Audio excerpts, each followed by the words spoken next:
real quick. All right, today we're going to focus on chapter 8. We don't really have a lot to go through, but it's a new topic and it's a not, I wouldn't say it's a difficult topic to understand, but it's just new. So it might take a little bit of time to, get the gist of it. All right, arrays. So you may never heard of arrays or what those are, but it's a pretty simple thing to understand. So what arrays are, they allow us to store a group of items that are of the same data type together inside of our memory, so in our computer. And you might think, why would we use those? Well, just think of it as grouping similar items together.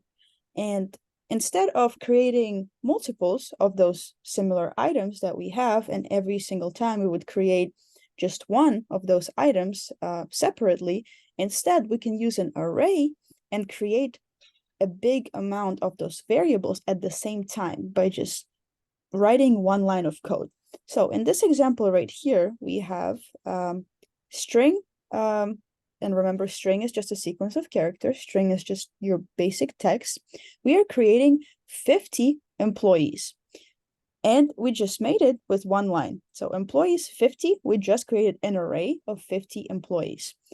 Instead, if we wouldn't use an array, we would have to create these employee 1, employee 2, employee 3, up to 50 by writing the same declaration, but for each one of the employees. So instead of doing that, and just for saving our time, our effort, our energy, we can use an array that's going to create a group of those employees for us. So we just created 50 of those employees by writing just one line. Now, the number that you see in the brackets right here, that will specify the size of your array.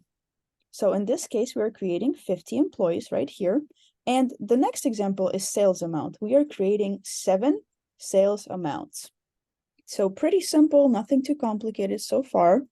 Now, all of the elements that you store, they're going to be stored inside of your array in a specific storage locations. So each item that you store, that's going to be called an element.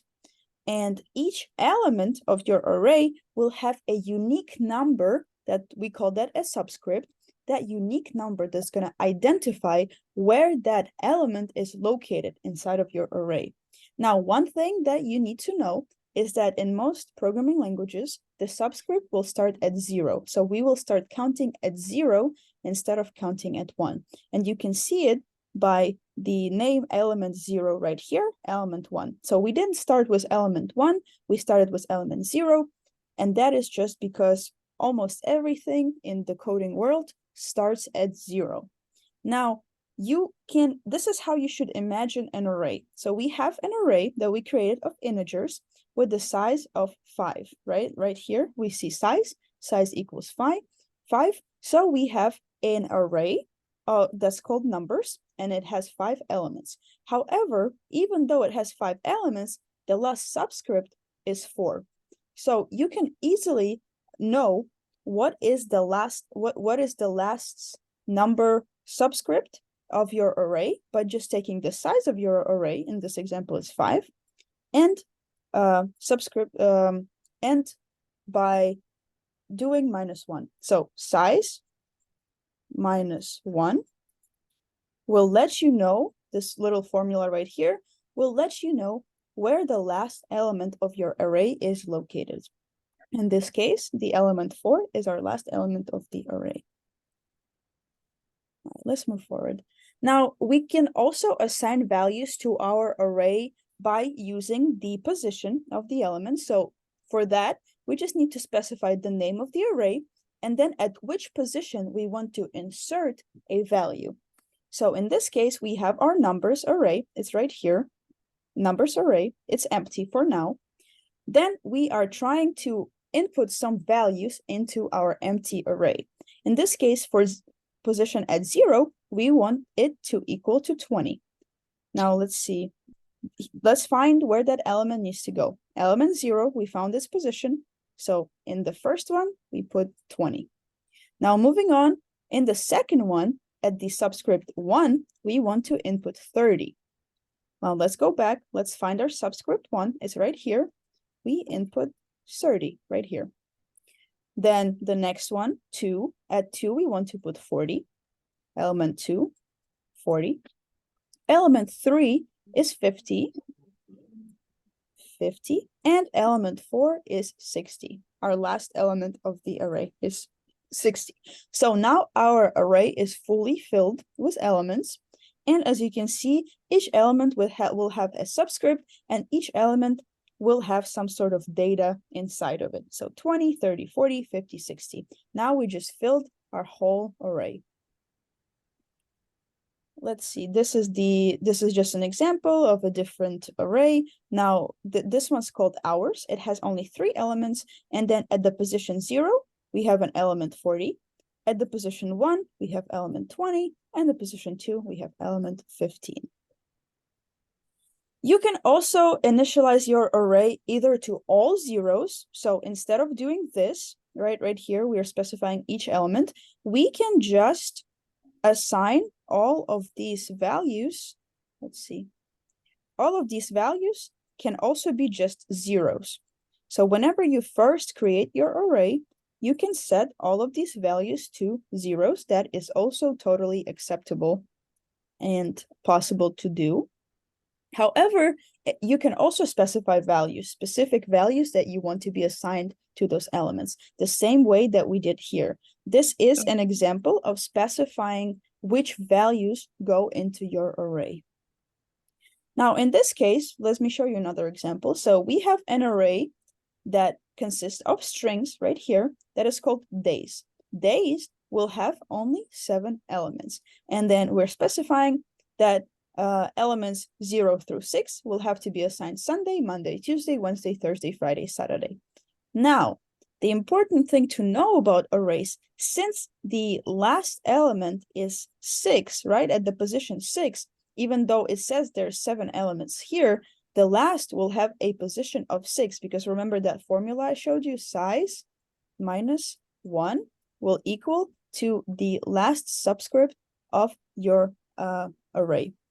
Now, in this case, if you want to access some sort of element that is outside of your array, that will cause an error, because we are creating an array right here. We are creating an array with 7 elements, and we're trying to add the 8th element. Even though it says 7, this is going to be the 8th element that is added to our array. Well, that is not possible because our array can only hold up to 7 elements. Now, this is a very common error.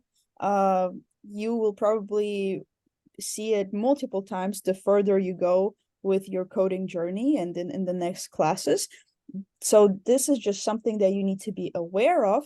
Even though this 7 number here shows us that we have 7 elements, the last position is that number minus 1. Yes, that number minus 1. Now, there's also a term called partially filled array, and it's literally in the name. It's just an array that has not been fully filled. That is just an array that has been filled partially. So it can be a half of the elements are filled, a quarter of the elements are filled. Doesn't really matter. As long as not all of the elements are present in your array, that array is going to be a partially filled array. Let's see. It's moving on. Constant size. All right. The next topic is sequentially searching an array, and that is something that we're also going to discuss in the next chapter, in chapter 9, more specifically.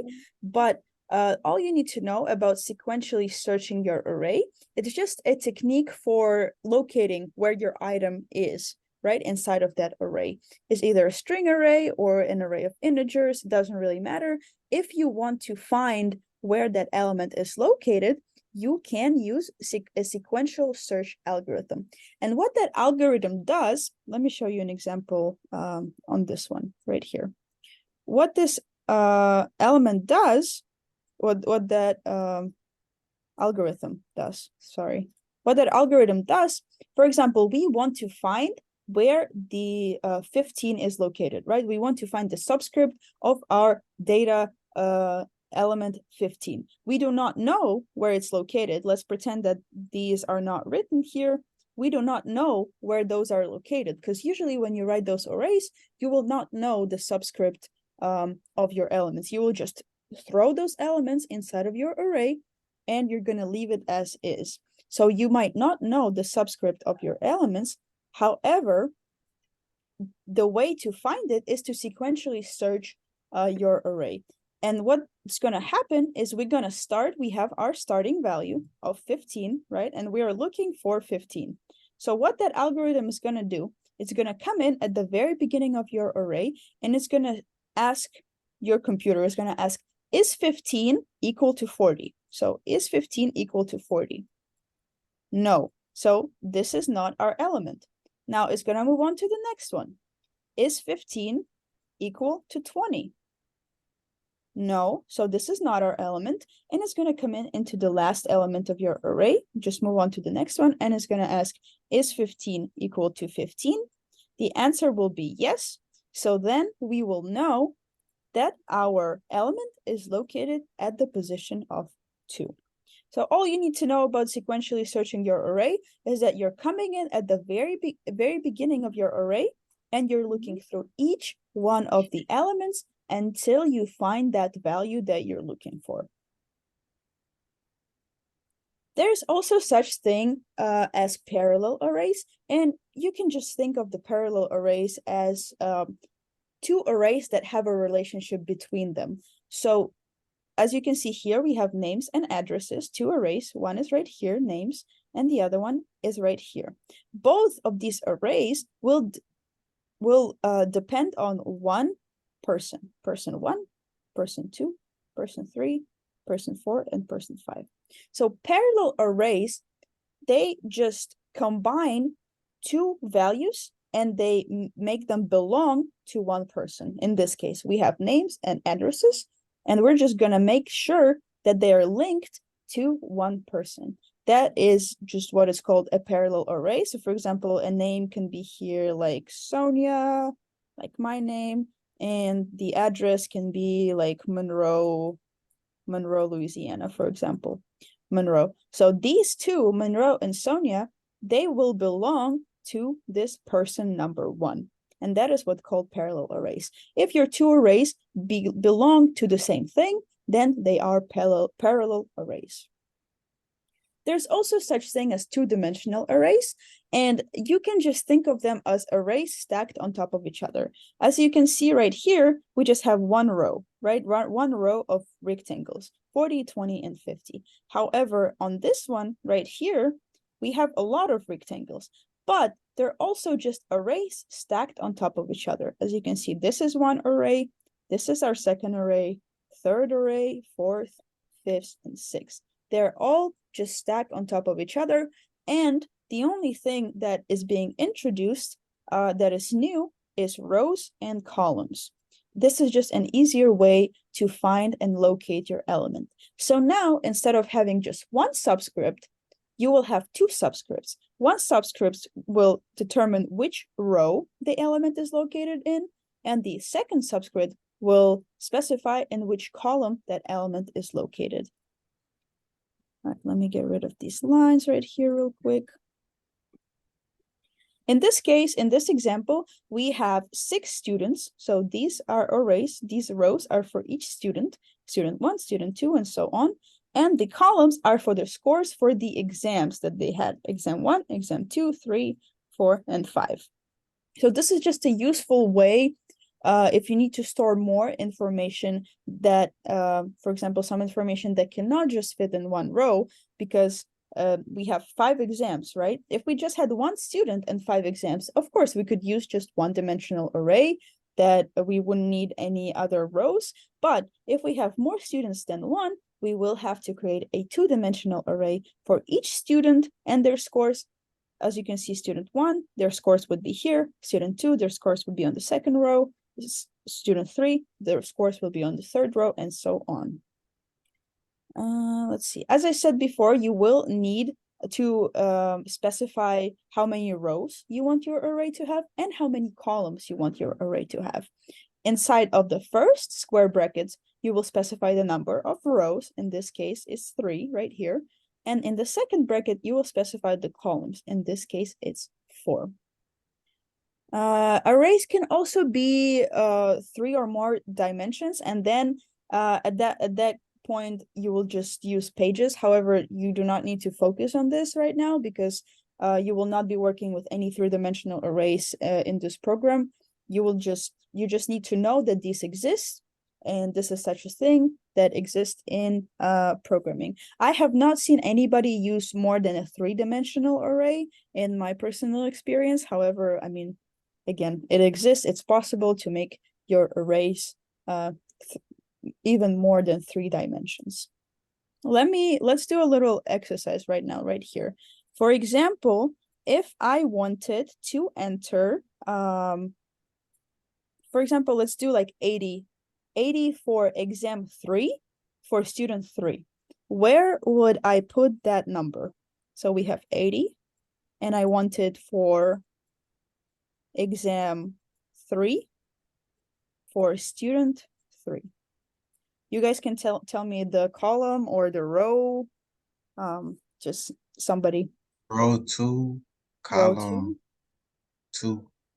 Perfect. Row 2, column 2, 80.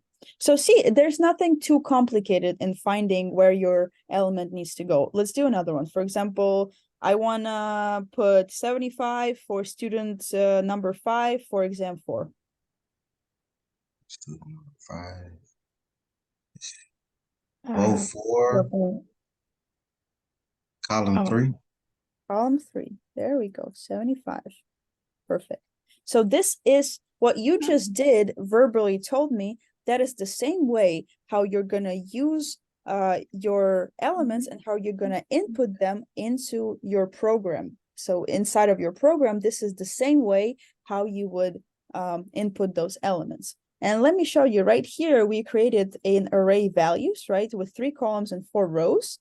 And all you will have to do to specify some sort of value is literally use the same format. So in this case, we have students and rows, right? For example, students and exams. Let's call this array scores, right? For example, this whole array, let's call it scores.